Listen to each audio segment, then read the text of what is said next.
పేరు పేరున డాక్టర్ బాబాసాహెబ్ అంబేద్కర్ వారసులందరికీ కూడా జై భీమ్లు తెలియజేస్తూ ఉన్నాను. జై భీమ్, జై భీమ్, జోహార్ డాక్టర్ బాబాసాహెబ్ అంబేద్కర్. చేతులు ఉన్న వాళ్ళందరూ కూడా చేతులు కొట్టాలి, నోరు ఉన్న వాళ్ళందరూ కూడా ఆరోగ్యారు. జై భీమ్. అప్పుడు రావట్లేదు, చికెన్తో తిన్నారు అందరం. చికెన్తో బగారన్నం పెట్టింది అక్క బువ్వ. జై భీమ్, జై భీమ్, జై భీమ్. गली में बोलो दिल्ली में बोलो, जी गली में बोलो दिल्ली में बोलो, गली में बोलो दिल्ली में बोलो, चप्पट तो गली में बोलो दिल्ली में बोलो, जोर से बोलो प्यार से बोलो, गली में बोलो दिल्ली में बोलो, जोर से बोलो प्यार से बोलो. మాలల ఐక్యత, మాలల ఐక్యత. జై జై మాలా, జై జై మాలా. Thank you. నల్గొండ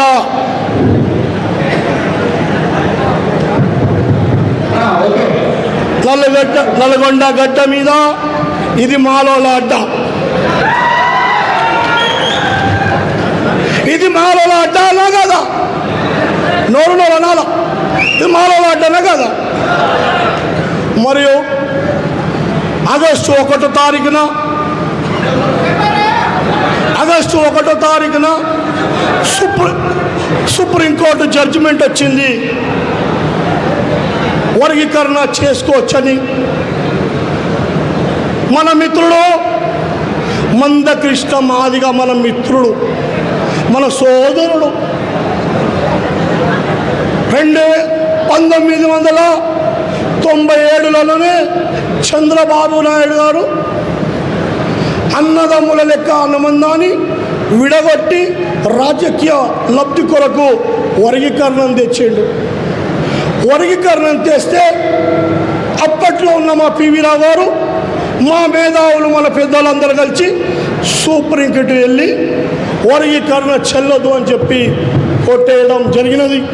కొట్టేసిన తర్వాత మన మందకృష్ణ గారు నల్లటి షాల్ వేసుకొని, నేను మాదిగోళ్ళ అధ్యక్షుని, మాదిగోళ్ళ గౌరవ అధ్యక్షులనని 30 ఏళ్ల నుండి పోరాటం చేస్తూ 30 సంవత్సరాల నుండి మనం జడ్జిమెంట్ వచ్చిందని చప్పట్లు కొట్టి దండలు వేసుకొని 30 ఏళ్ల నుండి మనం బాగా ఇంత కళ్ళు, ఇంత సార, ఇంత కార దాగి 30 ఏళ్ళు వండుకున్నాం. 30 ఏళ్ళ తర్వాత ఏమొచ్చింది జడ్జిమెంట్? మాలోలంతా కూడా మాదిగోళ్ళకు అన్యాయం చేస్తారు, మాదిగోళ్ళ వాళ్ళ ఆస్తి అంతా దెంకొని పోతారు, మాలోలంతా మోసగాళ్ళు, బట్టే బాజిగాళ్ళు అని చెప్తూ తప్పుడు ప్రచారం ఇచ్చి కేంద్ర ప్రభుత్వానికి, రాష్ట్ర ప్రభుత్వానికి తప్పుడు ప్రచారం ఇచ్చి నరేంద్ర మోడీ గారి దగ్గరికి పోయి, అయ్యా మాలోలంతా కూడా మోసగాళ్ళు, నన్ను మోసం చేస్తారు, వాళ్ళు లేరు, మాలో లేరుగా, నేనే మగోని, మాలోలు తెలంగాణలో లేరు అని ఒకలే ఏడ్చి, అయ్యా నాకు మాలోలు మోసం చేస్తారు, అయ్యా నాకు న్యాయం చేయని చెప్పి ఒకలే ఏడ్చి, ఈ సుప్రీంకోర్టు జడ్జిమెంట్ కాదు, ఇది నరేంద్ర మోడీ జడ్జిమెంటు, ఇది సుప్రీంకోర్టు జడ్జిమెంట్ కాదు, నరేంద్ర మోడీ జడ్జిమెంటు. ఖబర్దార్ నరేంద్ర మోడీ, ఖబర్దార్ నరేంద్ర మోడీ. ఆ విషయాన్ని గౌరవనీయులు పెద్దలు మన రాష్ట్ర ముఖ్యమంత్రి గారు జడ్జిమెంట్ వచ్చిన వెంటనే భుజాలు ఎగిరేసి నేను వర్గీకరణకు మద్దతు అన్నాడు. ఎట్లా మద్దతు ఇస్తావయ్యా? నేను ముఖ్యమంత్రి ఎవరు చేసినయ్యా? మొన్న ఎన్నికలలో ఏకపక్షంగా మాదిగోళ్ళంతా కలిసి బీజేపీ కొట్టేస్తే, ఈ మాలోలు నేను గెలిపించి ముఖ్యమంత్రి చేస్తే మమ్మల్ని మోసం చేస్తావు. ఖబర్దార్ ముఖ్యమంత్రి గారు, ఖబర్దార్ ముఖ్యమంత్రి గారు, మాలో ఎవరు నిద్రపోలే, మాలో నిద్రపోయిన వాళ్ళని మీరు ఇప్పుడు లేపిరు. ఇక గోరు స్టార్ట్ అయిందిగా. అన్నల్లారా చెల్లెల్లారా, మనం పోరాటం చేయకపోతే మన పిల్లలకు ఉద్యోగాలు రావు, చదువు రాదు, అన్ని విధాలంగా కోల్పోతాం.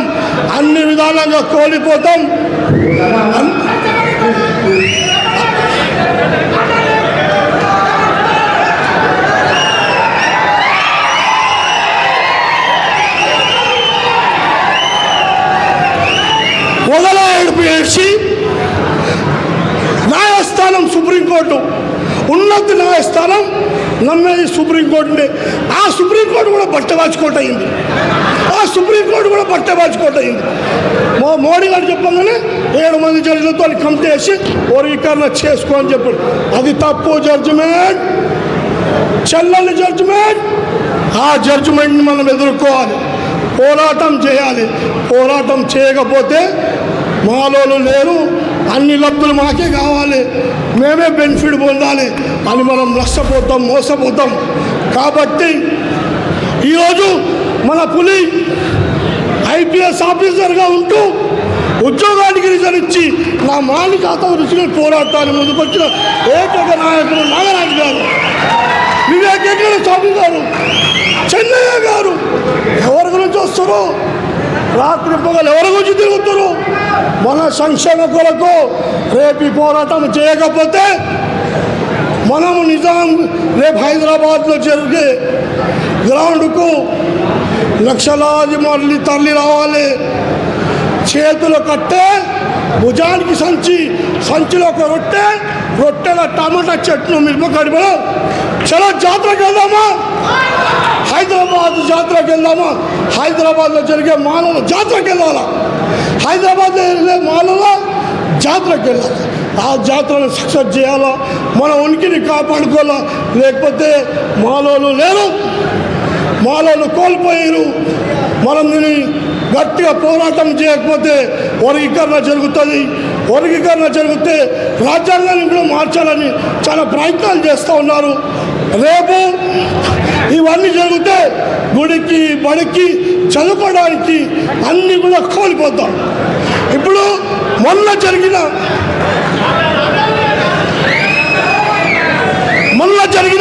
అన్యాయం అయిపోయింది. మొన్న జరిగిన అన్యాయం 3 ఎకరాల భూమి వచ్చిందా? 3 ఎకరాల భూమి వచ్చిందా? మానవులకు దళిత బంధు వచ్చిందా? డబల్ బెడ్రూమ్ వచ్చిందా? సప్లిమెంటరీ రోడ్ వచ్చిందా? ఒకడు ఐపీఎస్ అయిందా? ఒకడు ఎంఆర్ఓ అయిందా? ఒకడు ఆర్టీఓ అయిందా? ఒకడు పోలీసు వాడు అయిందా? ఏమి కాలే. మన జాతి నీతి నిజాయితీగా, జాతి దాన ధర్మం ఉన్న జాతి మన జాతి, పులి జాతి. మన జాతి పులి జాతి. ఎవరికి తల ఉంచాం? మనం వేసేటోళ్ళమే కానీ అడుగుతోళ్ళం కాదు. మనము చీము రక్తం ఉన్న వారసులం. మన వారసులం డాక్టర్ బాబాసాహెబ్ అంబేద్కర్ వారసులం. మన ప్రపంచ మేధావి డాక్టర్ బాబాసాహెబ్ అంబేద్కర్ మనకున్నాడు. మనము బాబాసాహెబ్ అంబేద్కర్ వాళ్ళ పిల్లల్ని 4 కోల్పోయి నా జాతి అన్యాయానికి బలవుతుంది, నా జాతి కొరకు నేను పోరాడతా, రాజ్యాంగాన్ని రచిస్తా, నేను అందరికీ న్యాయం చేస్తామని చెప్పి మనల్ని కొట్లాడి మనం పిలుస్తే మనం ఏం చేస్తున్నాం? అన్నిటికీ తిని తాగి నిద్రపోతాం.